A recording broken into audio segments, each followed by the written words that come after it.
Hello, Generals. Kieran and Isaac in the driver's seats once again for yet another Friday edition of the 5-Star News. And Isaac, a lot of big stories to bring to everyone today. Yep, for sure, Karen. But before we get into all those segments, we have to start off with the leadoff hitter with What's Up Heritage with yourself and Brody Morrison. Take it away, guys. Welcome back to What's Up Heritage. Now let's get on to your Friday announcements. Our Heritage football team will be traveling to Bradley Central tonight for a game, so be sure to come out and support your Generals. Also, the annual Cornhole Tournament will be happening on September 28th at 5:30 p.m. to benefit Skills USA. Entry is $20 per two-person team, so sign up if you can. And finally, Homecoming Week is happening next week. It'll be happening from September 25th through 29th, with various activities including a dance, shopping cart parade, and more, so let's make it a fun week. Now let's get on to the weather with our weatherman, Brody Morrison. Thanks, Kieran. And now let's get on to your weekend weather forecast. For Friday, we'll have mostly sunny skies with a high of 83 and a low of 61. For Saturday, we'll have sunny skies with a high of 83 and a low of 57. For Sunday, we'll have mostly sunny skies with a high of 83 and a low of 62. And for Monday, we'll have partly cloudy skies with a high of 81 and a low of 64. So get out and enjoy that nice football weather this weekend. Now, let's get back to our anchors for more news. Nicely done as always, you two. And now onto the news now. We found out earlier this week that senior Emily Lynn is the first ever Heritage student to become a National Merit Scholarship semifinalist. Yep. And listen to this, Isaac. Emily was elected based on her PSAT scores from her junior year. The National Merit Scholarship Corporation named Emily as one of the 16,000 students nationwide to become semifinalists. What happens next for Emily? Here's 5-Star News reporters Devin Cannon, Brody Morrison, and my partner here, Isaac, with more details. So Emily Lynn was named a National Merit Scholarship semifinalist. And every year I get this big book listing students from all over the country for this recognition. I always look in the book hoping to see a Heritage student there. This is the first time in 16 years that any Heritage student has made it to the semifinalist level for the National Merit Scholarship Foundation. I would say it was a huge honor for me. I was super surprised when I got it. For me, it'll add a lot to my college resume, and then also if I'm able to get to the finalist round, that'll add even more, and then if I even am able to get the scholarship from it, and then that'll help me pay for my college tuition, and then it's also just like huge because I didn't know that no one has ever gotten it in our school, and I don't think in our county yet, so I'm just super excited. I'm glad Emily received the nomination so that she can make a lot of money to go to college, so that she stops making the kids here feel bad about how poorly they do their job, because she is so amazing. Emily really is a wonderful person. Emily's an outstanding student. She's diligent, always prepared, gets work done, goes beyond what she needs to, asks questions so that she understands everything. Oh, this is amazing, and I know she is proud of it because she has put so much work and effort into the last 4 years of school. It's good for her to get recognition that she's doing well. Now that was really big. Congrats, Emily, on this accomplishment, and good luck as the process continues. Moving on now, and Heritage Juniors must have felt like it was Christmas in September this week down in the cafeteria. Nope, it wasn't some special catered lunch either, Kieran. Oh no, this was much better than a buffet. Can't agree. Johnson's was here and held a ceremony to deliver class rings to all the juniors that purchased rings. Our 5-Star News cameras were there and rolling on the ceremony. Here's reporters David Butler, Gabe Guffey, and Parker Scott with the story. All right, so today we had our 16th annual class ring ceremony where the junior class members who ordered class rings received those. It's always a pretty cool day. It's a big step in your progression through high school to get that class ring. Symbolize your commitment to each other as a class and to the school, and then the school's commitment to you to see you graduate and go on to be successful. So I had a lot of students get some rings. I know they're proud of them, and it's a big step on your way toward graduation. Today we were in the cafeteria for the Johnson's ring ceremony, and we all got our rings, and Mr. Bradford talked about why they are a symbol of our class, and we all opened our rings at the same time, and it was really fun and exciting. My ring is silver, and it has a little green stone, and it has my graduation year on it. So, yeah. All right, so we just completed the 16th ring ceremony in Heritage High School history, and this is a special place. It's a strong tradition here, and it's something that Mr. Bradford believes in as well, and it's really cool to see the juniors receive their rings as they become upperclassmen and kind of start to understand what these rings mean and what they'll mean as they go through life and aren't together each day at school. Now, let's get to that senior Braves field trip that we talked about on Tuesday's show.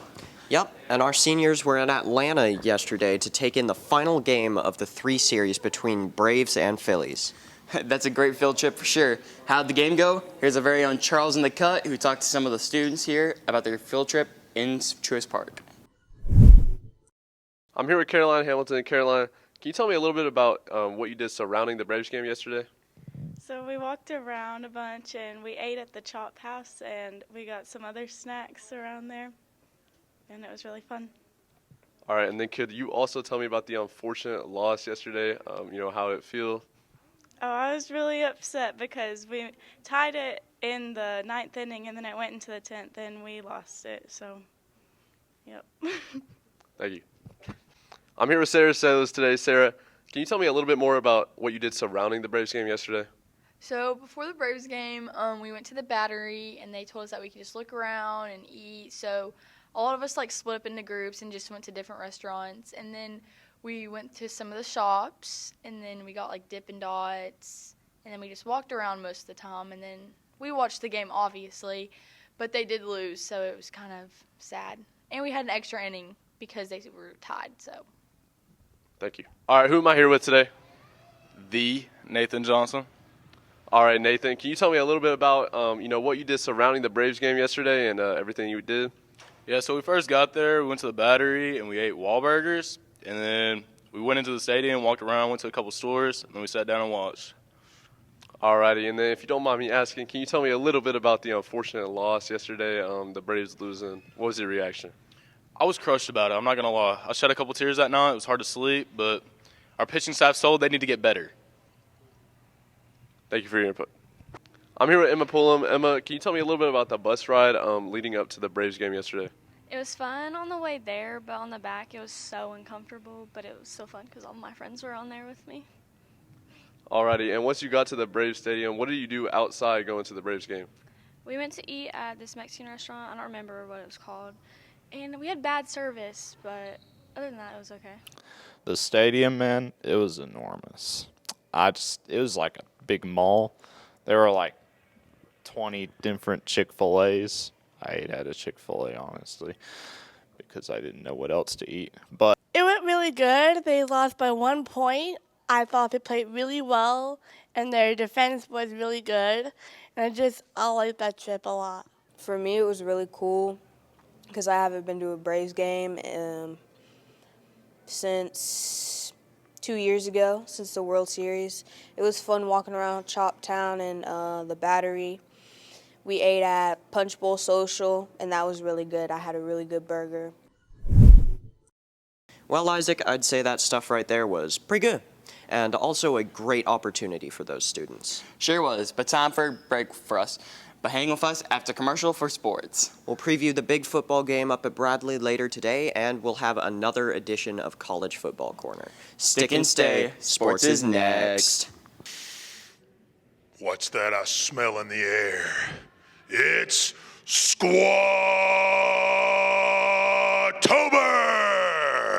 It's that time again, folks. Squat-tober at Heritage High School. T-shirts and hoodies will be on sale in the main weight room. T-shirts are $20 and hoodies are $35. If you guys are interested, come on by and see Coach Gibson. We'll start our Squat-tober workouts the month of October and be able to celebrate that through the wearing of the T-shirts and the hoodies. Love to have you guys take part of that.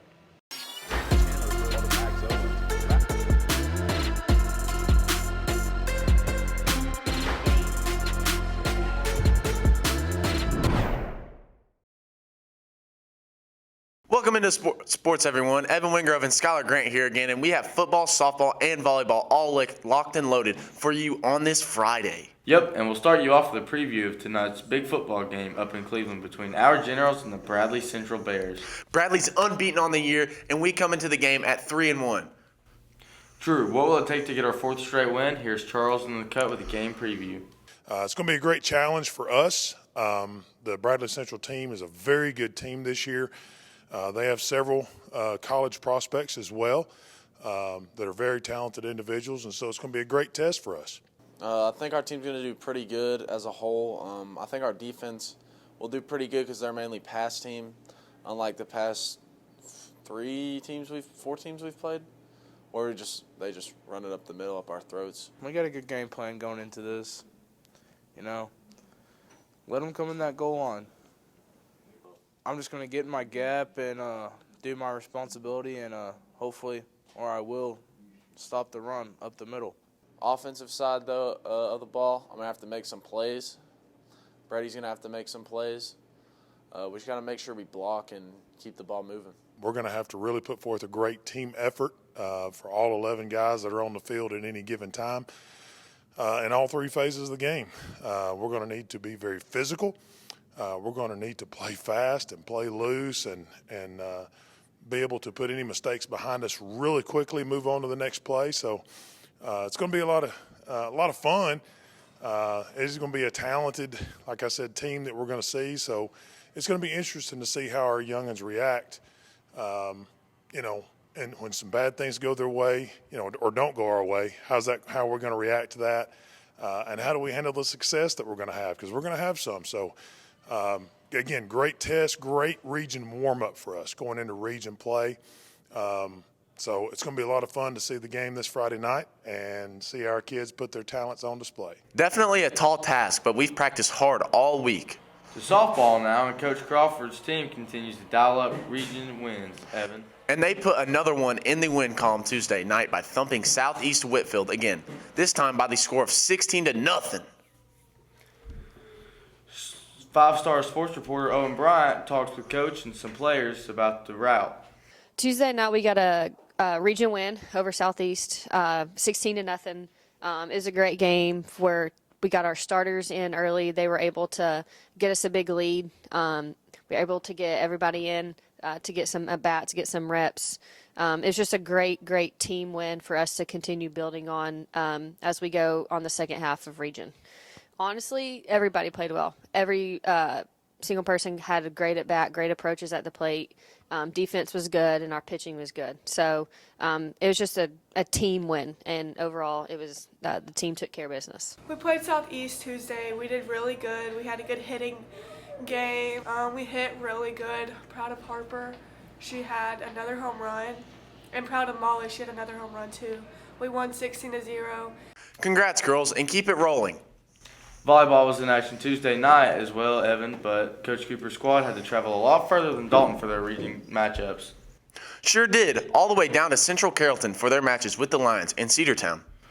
Could the Generals get the sweep? Here's Owen with a match recap.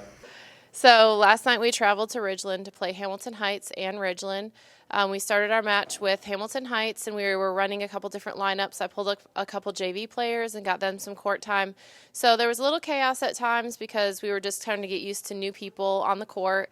And then when we played Ridgeland, I went back to our normal lineup so we could really get set for the end of our region play. Well, we had a different starting lineup because we had some complications, but I think overall it went pretty well, and the people that usually don't start did their jobs. But we're always looking to improve. In our match against Hamilton Heights and Ridgeland, I think Carmia Motter ran a lot of different sets in our offense. She had a good number of kills, so I think just getting her to move around was really good for us.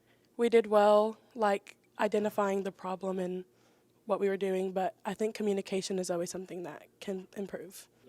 I think that moving towards region tournament, we still have to get our serve-receive passing a little bit better, work on our defensive positioning, making sure that we're reading what the other team is sending over the net so we can be prepared to make the best play possible. Thanks for sports, guys, and we're sticking with sports as we dive into some new entertainment now, Isaac.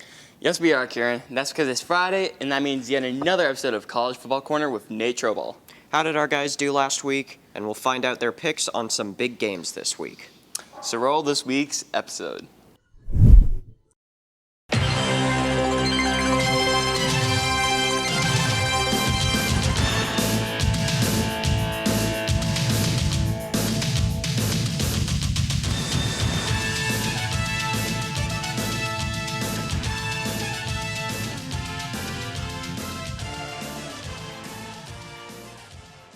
Hello and welcome back to College Football Corner. I'm your host yet again, Nathan Troball. Now, the game we will be going over today is the Tennessee-Florida game. Now, I had Tennessee heavily favored to win this game going into it. But, Florida just came in and killed the University of Tennessee, scoring 20 points in the second quarter alone. It is a big upset. I didn't see it coming. I don't think any of our experts saw it coming. But it was a crazy game overall. I was not expecting Florida to win it. Now, onto our predictions. The games we'll be predicting this week are Arkansas versus LSU, Ohio State versus Notre Dame, and Colorado versus Oregon. So let's send that off to our experts. So you went 1 for 3 last week. How are you going to fix that going into this week? I think this week I just got to pick the right teams. So, Mr. Lee, you went 2 for 3 last week, which isn't terrible, but how do you think you're going to improve it this week? Well, I got to pick a dog, and I've got my dog picked. Last week I went heavy on the favorites. I've gone heavy on the favorites, and I've had 2 upsets that hurt my score. You went 2 for 3 last week. How are you going to improve that? I'm going to go all the way. I'm going to just pick the right teams and guess right. Colorado versus Oregon game is going to be a close game, but I think Oregon will come out on top. Colorado and Oregon, I think Colorado is going to get some humble pie this week. Oregon's going to hang 50 points on them. Oregon all the way, the Ducks, the Mighty Ducks. Oregon is going to beat Colorado. Ohio State-Notre Dame game is also going to be a very good game, but I think Ohio State's going to barely pull through. For Ohio State-Notre Dame, I'm going with the underdog at home, Notre Dame. Ohio State and Notre Dame, Ohio State. I think Ohio State's going to win.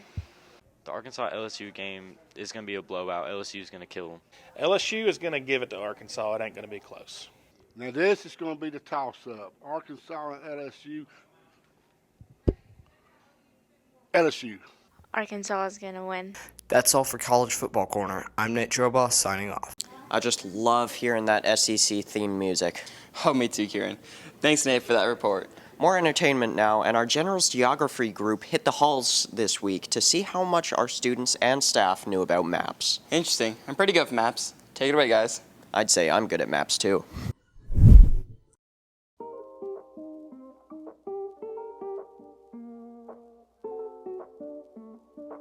All right, and I'm here with Burton Connors. All right. How well do you know your flags? I'm not a master, but I think I have a little bit of experience on it. All right. Well, we're going to test that out today. All right, I'm here with Kieran Freed. All right. How well do you know your flags? At least I'm here. I'm glad to be here. It's like I know the name, but I feel like I have 2 different answers. I would say the UK. Yep, UK or Great Britain. All right, here's your first flag. Great Britain. Yes, it is Great Britain. I feel like I'm accidentally going to name a state, I feel like. Ooh, yeah. Not much of a history guy, but France? It's actually the Netherlands.